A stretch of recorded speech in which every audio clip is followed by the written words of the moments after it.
Hello everyone, তোমরা সবাই কেমন আছো? আশা করছি ভালো আছো। আমিও ভালো আছি। অনেক দিন পর আবার একটা ভিডিও নিয়ে এলাম।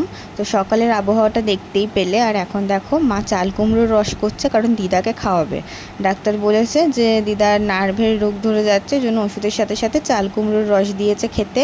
আর আমি এখন যাচ্ছি দোকানে, ডিম আনবো আর পাউরুটি আনবো। তা রোদ্দুরটা দেখেছো কি রোদ্দুর হয়েছে? তাই দেখো ডিম আর পাউরুটি নিয়ে চলে এসেছি, সাথে 3টে সস এনেছি ডিম টোস্টের সাথে খাবো বলে। আর এখানে রিমির অবস্থাটা দেখো তোমরা, ওর সব থেকে বেশি কষ্ট হচ্ছে গরমে, একদম ফ্যানের তলায় এসে শুয়ে পড়েছে। আর এইদিকে আমি মনে হচ্ছে ঘেমেই একেবারে স্নান করে গেছি। তো এখানে মা ডিম টোস্ট রেডি করে দিয়ে দিয়েছে। তো 3টে সসই আমি খাবো না, ওটা জাস্ট সাজিয়ে রেখেছি ভিডিও করব বলে। ওর থেকে একটা আমি নেব, বাকি দুটো ওরা দুজন খাবে। তো এখানে আমি টুলটা মুছে নিয়ে আবার বই নিয়ে বসে পড়েছি, পড়াশোনা করতে হবে। তো পড়তে পড়তে দেখো 1টা বেজে গেছে, খেয়াল করিনি। এবার যাচ্ছি একটু লেবু জল করতে। লেবু জল খেয়ে এনার্জি নিয়ে তারপর স্নান করে আবার পুজো দেবো। আজ তো সোমবার, পুজো দিতে একটু টাইমও লাগবে। আর পুজোর সময় তো ফ্যান চালানো যাবে না, ওই জন্য চলো তা লেবু জল খেয়ে স্নান করে পুজো দিয়ে নিই। আর তাছাড়া মাও সকাল থেকে প্রচুর কাজ করছে আগুনের সামনে, মাকেও একটু লেবু জল দেওয়া প্রয়োজন। আমাদের বাড়িতে গ্লুকন্ডিও রয়েছে, কিন্তু রোজ যেহেতু গ্লুকন্ডি খাওয়া উচিত না, সেই জন্য লেবু জল খাচ্ছি। মা আর আমি হচ্ছে নুন চিনির জলটা খেতে পারি না, ওই জন্য এই দেখো এখানে মাকে দিয়ে দিয়েছি, মা খেয়ে নিচ্ছে। আর এখানে রিমিকে দেখো এমনভাবে বসেছে, মনে হচ্ছে ওই পড়তে বসেছে, ওই পড়াশোনা করছে।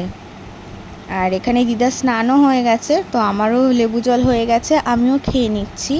চলো এবার যাব স্নানে। আজকে মাথা ঘষবো, অনেক দিন ধরেই মাথা ঘষবো ঠিক করেছি, কিন্তু মাথার ঘষা হচ্ছে না। চলো এরকম স্নান হয়ে গেছে, এবার পুজো দেবো।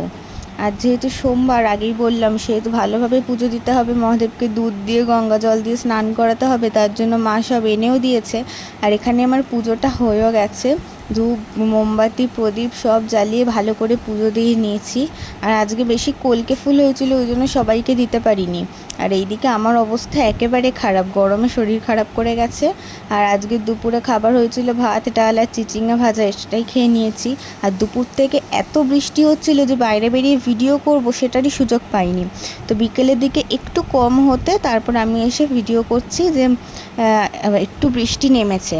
তো চলো এবার পড়তে যাব। বৃষ্টি এখনও পড়ছে গুড়ি গুড়ি হয়ে, তবে অতটা গায়ে লাগছে না। তাড়াতাড়ি করে গাড়িতে উঠে যাব, পড়তে যাব, কারণ পড়া তো কামাই করলে চলবে না, যত যাই হোক। আগের দিন পড়তে গিয়ে ফিরে এসেছিলাম, দাদা পড়াবে না বলেছিল। তো এবারে আজকে ফোন করে নিয়ে তারপরে পড়তে যাচ্ছি। তো এবার দেখি এই বৃষ্টির মধ্যে আদৌ পড়াতে আসে কি না। চলো গিয়ে দেখা যাক কি হয়, কারণ নইলে বাবা খুব রেগে যাবে। তো এখানে দেখো আমাদের পড়া হয়ে গেছে, আর আমরা এখানে দাঁড়িয়ে দাঁড়িয়ে সব হাসি ঠাট্টা করছি। তো চলো এবার বাড়ি যাব। আর বাড়ি যেতে যেতে মা বলছে কি রান্না করব, আজকে রুটি করতে ইচ্ছে করছে না। তো আমি বললাম তাহলে চিকেন করো। তো আজকে চিকেন কষা আর ভাত হবে। তো এখানে দেখো বাবা দাঁড়িয়ে চিকেন কিনছে। তো আজকের মতো ভিডিওটা এইটুকুই, আশা করছি তোমাদের ভালো লেগেছে। দেখা হবে অন্য একটি ভিডিওতে।